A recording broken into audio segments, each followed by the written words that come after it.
Hello, ladies and gentlemen, and welcome back to grecochess, the YouTube channel of chess. I'm your host. My name is Harilos Eniziris, and we continue covering my games at the Atlantic City Open that took place last week back home. During my stay, I was able to cover the first round where I started with draw, and now it's time for the second game, round number 2. But before we begin, let's share once again the details of the tournament. And let me share the screen with you. Here we are. As you see here, it took place last week. I took place in the 4-day schedule because the 5 days only for the open section. The time control is, as you see here, let me highlight it correctly. 4080 as D30, D30. This means in plain English that players need to complete their first 40 moves in 80 minutes. If they do so and if the game has not ended, then whatever time is left, they add another 30 minutes and they must complete all their remaining moves in this allotted time. But in every move, whether it's in the 40 moves or later, after that, for the first 30 seconds, they don't count. The clock does not move. It starts going down only after the 30 seconds have been exhausted, meaning if players make a move in less than 30 seconds, they don't lose any of their time. And here you're going to see the schedule. First round was Thursday, that is April 2nd at 7 p.m. And the game I'm covering now is from Friday, April 3rd, 11 a.m. And let's first see who was my opponent. His name is Evan Hu, and his rating is 1370. Compare this with mine. Officially, it was 1656. That is my April rating after the most recent Winter Swiss tournament of the Queen's Club. It went up to 1706, which for me is a personal record. But let's see what's going to happen at the board. Of course, in theory, I'm the favorite, but theory, this doesn't mean too much. Many surprises have happened, both pleasant and unpleasant. But let's see what happened. And here we are. This is the chessboard of chess.com. And I'm going from the score sheet to insert the moves one by one. I have the score sheet in my hands. Here we are. And the computer is going to give an evaluation numerical. Positive number means white is doing better. Negative means that black is doing better. It's make a comment on the moves, anything from brilliant with 2 exclamation points to blunder 2 question marks. It's going to say which move would have been the best and which are the top 5 options for the other player whose turn is to come. I have the white pieces, Evan has the black, and let's start the game. And it started in my usual way, pawn to e4, and Evan replies the symmetric way, pawn to e5. Next move, I develop my knight to f3. Until here, everything you see is book move, and for some time it's going to be. It means that these moves have been analyzed in theory exhaustively, part of the opening theory. Evan will place his pawn to g6, excuse to g6, to c6, from b8 to c6. And I continue with the Scotch game. Pawn, you see here it's a Scotch game. That is the names of the openings. Evan will take pawn to d4. He'll take back on d4. And now I prefer to go with a gambit, not take back on d4, but send my bishop to c4. And Evan replies a symmetric way, bishop to c5. Until now, everything is symmetric. Now I want to attack towards the center with, in fact, to attack towards d4 with my pawn going to c3. Again, book move. And Evan is not going to take it back, like many times is happening, like the 5th choice here is that he plays his knight on f6. What do? Attack the knight. Pawn goes to e5. I would rather have exchange on d4. The second best move is pawn goes to e5. Again, book move. And Evan, instead of saving the knight, is going to counterattack. Pawn goes to d5. Seems he knows this opening quite well. Book moves until now. And I'm going to take his knight. and open the e-file, but computer doesn't like it. Now we leave theory, and the computer says this is inaccuracy. And as expected, Evan is going to take my bishop. Computer would rather have me, let's see again, would rather have me place my bishop on e2. Or other than that, what else will it say after me the move? It says the best move would have been to place my bishop to e2. If I do it, his knight will go to e4, and then I take on b4. But okay, whatever happened, happened. The computer thinks a great move, but I think it was obvious. I was expecting it. Now what am I going to do? Check to from e2. Till here on my own, whatever I knew from the Scots gambit doesn't work any longer. Computer thinks a mistake, and look how much I am. Down. 193. Evan will place his bishop on e6. I'm going to take great move. I'm going to take the pawn on g7, ready for promotion, and forcing Evan to move his rook to g8, of course. No surprise here. This means he cannot castle kingside. And I'm sending my bishop to h6 to protect the pawn. And Evan is going to push his pawn to d3. Protected pass pawn. That is wonderful, at least for endings. But computer thinks a mistake. So instead of 268 ahead that you would have gotten, he's ahead by 147. Had he placed his bishop on ef6, he would have attacked my bishop on. No, have he placed his queen on f6 like the computer suggested? What should I do? I should have put my bishop on g5, but then I would have lost the pawn on g7. We finished 10 moves, and in spite of this mistake, Evan is ahead by 1.47. What should I do?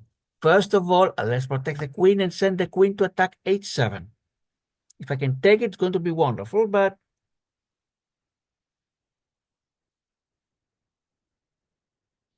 Evan is going to place his queen on e7. I still can take h7 and attack the rook. The problem is if I do it, look what's going to happen. I take it, attack the rook, and Evan discover checks and wins, then wins my queen. I saw that, and that is why no discover check for Evan. I'm going to castle. The best move is a computer. Yes. And now I have the chance to take on a h7 if I could move again without worrying the discover check. That would not even be a check. But Evan plays the only move he could, and the move I was expecting, pawn to f5. He attacks the queen. My queen cannot take h7, but his bishop on e6 becomes very weak. What should I do now? The problem is I don't have too many squares to place my queen on the e-file. Only one is safe, but this blocks my rook. I wish I could have a double. So instead, I'm placing my queen to f4. Computer sees the best, and now Evan is going to castle queenside.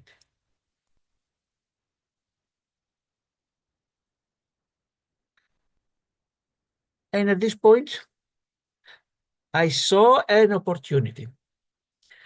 I saw the chance to have what's called a duel. My bishop goes to g5. I was so happy because the moment the queen moves, I take the rook. But I want to ask you, before you look at the comments to the right, can you see what is wrong with this move? Unfortunately, I saw it a moment, another moment, while Evan was thinking his reply, I saw what was wrong in this move. And if you want, you can pause your video and try to think about it. It's going to help you avoid the mistake I made. Why does the computer think a mistake? And I was afraid of what Evan would do, and unfortunately, that's what he played. His queen goes to g7. The problem is the following. I can still win, and the computer sees the best. I can still win the rook, but if I win, what's going to happen? Checkmate in one move. Fortunately, I saw it on time and did not get checkmated like that. It would be funny. Just when I was so happy I won the rook, I was checkmated. Instead, I made sure the checkmate would not happen by moving my pawn to g3. The best move is the computer.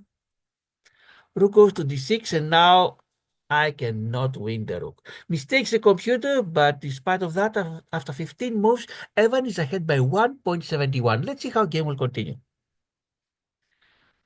This d3 pawn, if it goes to the ending, d3 supported by c4, it's going to be extremely strong, but the way things are going, I may not even survive until the ending. Let's see, my knight goes to d2 next move. Let's develop the knight and free my rook. Let's move the computer. Queen goes to f7. My rook goes to e1. Finally, the rook is in the game. King goes to b8. When he played it, I thought it was a wasted move. I didn't have any. I mean, this move is justified if one attacks the pawn on a7, or move the king to b8, or if there is a counter check or anything. I don't see the reason why it's just a wasted move. A computer thinks it's inaccuracy. My knight goes to e5, attacks the queen. Also, I'm attacking the other knight, but of course he'll take it. I'll take it back. He takes it, and I take it with the rook. If I take it with the queen, I lose my bishop. His rook goes to c6. My rook goes to a1. Bring the other rook in the game in the e file. Have two rooks on the e file, which by the way is open, no pawns there. If everything else was equal, that would be a great advantage for me, but everything else is not equal. Most of the other things are against me. Bishop goes to d6 for Evan and attacks my rook, and if the rook moves, there is the queen behind. I'm back. 20 moves are over, and Evan is leading by 2.88. It seems things are going from bad to worse for me. What can I do? Send my knight to f3 at least to recapture with the knight have one more piece, but look at the d3 pawn. Queen goes to h7, attacks my bishop twice, defended twice, but barely surviving. My queen goes to e3, attacks the bishop on e6 one more, mistakes the computer, and now I'm down by 4.54. Wonderful. Bishop takes my rook, and I don't want to lose the bishop here.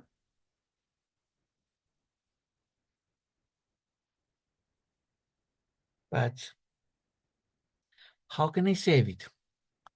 Knight goes to e5. So what's going to happen if he takes my bishop, I take his rook with a check, and then I win the other bishop, so I might just have a chance. But Evan doesn't give me this chance. Rook goes to d6.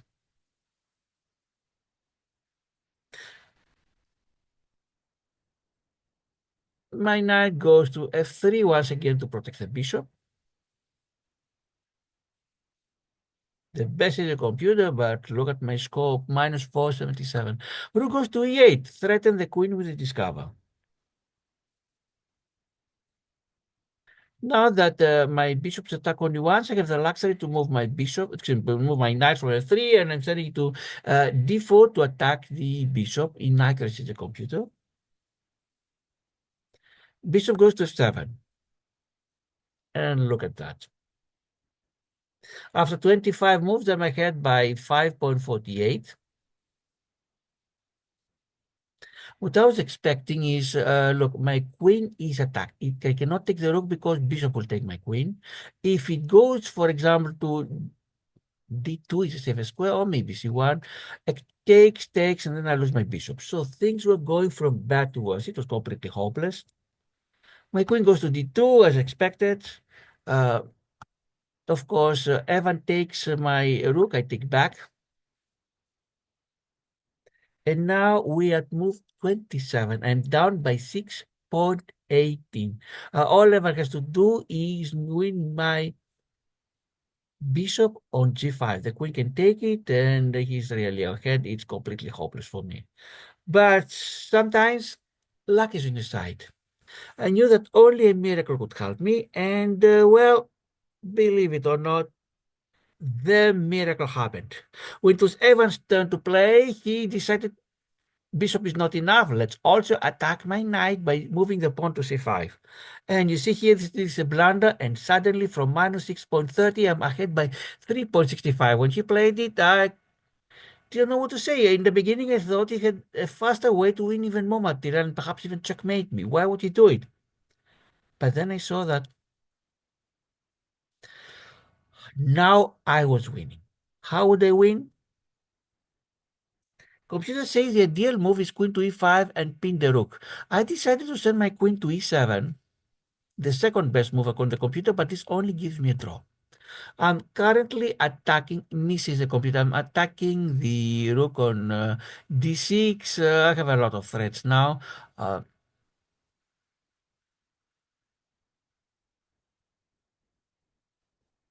what else do I threat?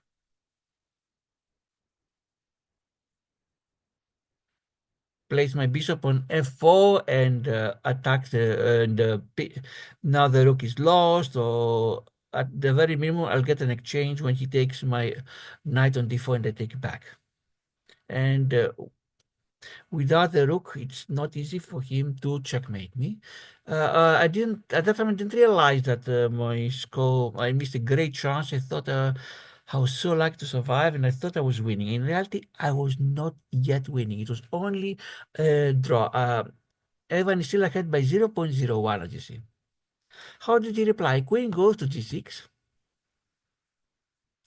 And miss. And now I'm ahead by 8.13 because now I pinned the rook. I saw my chance. I saw that I had missed a chance to win the rook. Now the rook is lost. The king cannot even go to c7 to protect the rook. And now I really felt that I'm winning.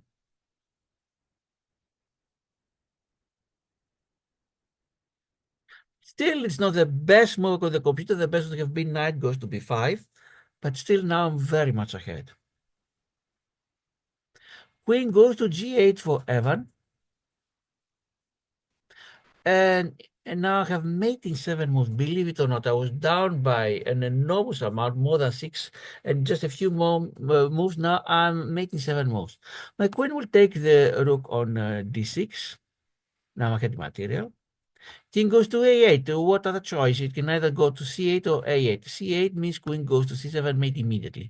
To a8, who knows? But I'm making 6 moves. That is what the who knows means, meaning not immediate mate. My knight goes to b5, bring the knight in the attack, threatening a check on c7. That once the king goes to b8, there's going to be discovered check.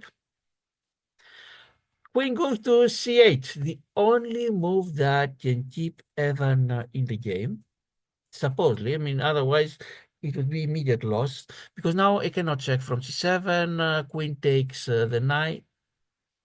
No, queen cannot because then I win the queen. But at least king can go to b8 and who knows. And because this is a queen protecting, there is no smothered mate. You may no problem smothered mate, but this would not work because once my knight goes to c7, there is queen on b8 that will take the knight. What do I do now? My bishop goes to e3 and not in mate any longer, but still I'm ahead by 5.6. And after Evan moves his pawn to b6, he offers me a draw, but of course, too late, not accepting it. Usually don't accept even if it's even game. My queen goes to e7 now, and I'm threatening lots of things. Win the bishop here. Among other things. If queen goes b7,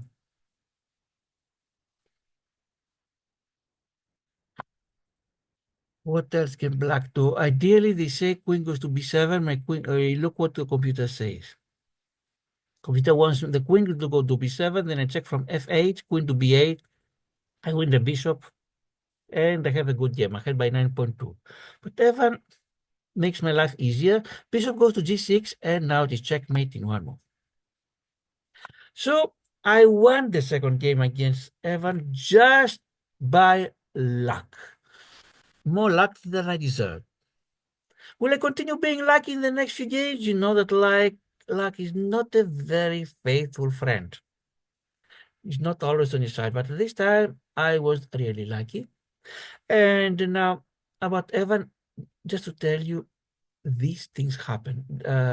No one should blame Evan because he played a very good game. He knew the theory very well. He played a lot of very precise moves. He took advantage of my mistake to have a big, to be ahead by a lot. But unfortunately, these things happen in chess. It's very easy to make a mistake at the moment you least expect it. And I really hope that Evan is going to recover from this event. In fact, he had the lowest rating with 1370 rating. He played in the under 1800 category instead of choosing what were the other categories. He could have gone to under 16 or under 1400 if he wanted. Instead, he tried for under 1800, and he should be congratulated for this fact. I hope it's a great experience for him to learn.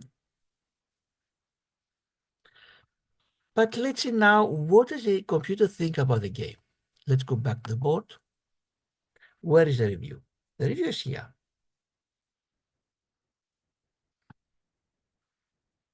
Computer thinks that, let's wait. I had 71.5% accuracy, Ever had 70. Well, in reality, Ever had more good moves than me, but just one enormous blunder. Evan had one great move, 6 book moves each of us, best 15 versus 14 for me, excellent 3 for Evan, good 7 versus 1 for me, inaccuracies 2 for me, 4 for Evan, mistakes 2 for Evan, misses 3 for me, 1 for Evan, and 1 blunder each of us. So after the second round, I have 1 win and 1 draw. And in the meantime, some exciting news in the tournaments.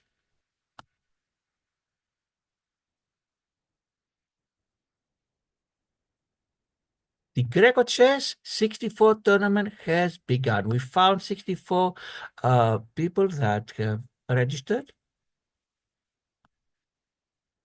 and it has started. I'm in group 8, facing 3 other opponents, and the second out of 4 in the rating scale. Only the first advances. Let's look at all the pairings. The highest being above 2000. 16 groups totally. The first of each of them advances.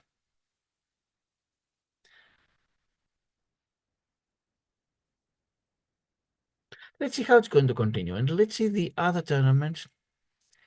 The other 2 tournaments will be following. Of course, we're not going to cover too many games on the first round of grecochess 64. There are going to be enormous of them. But once it reaches, of course, the final round, we are going to cover them. And perhaps some other games in the middle.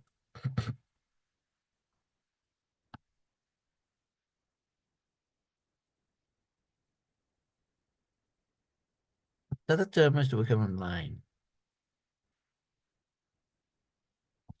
The 2026 the annual tournament, still 3 games to remain for the end of the first round. And let's go to the Moonline Underwater.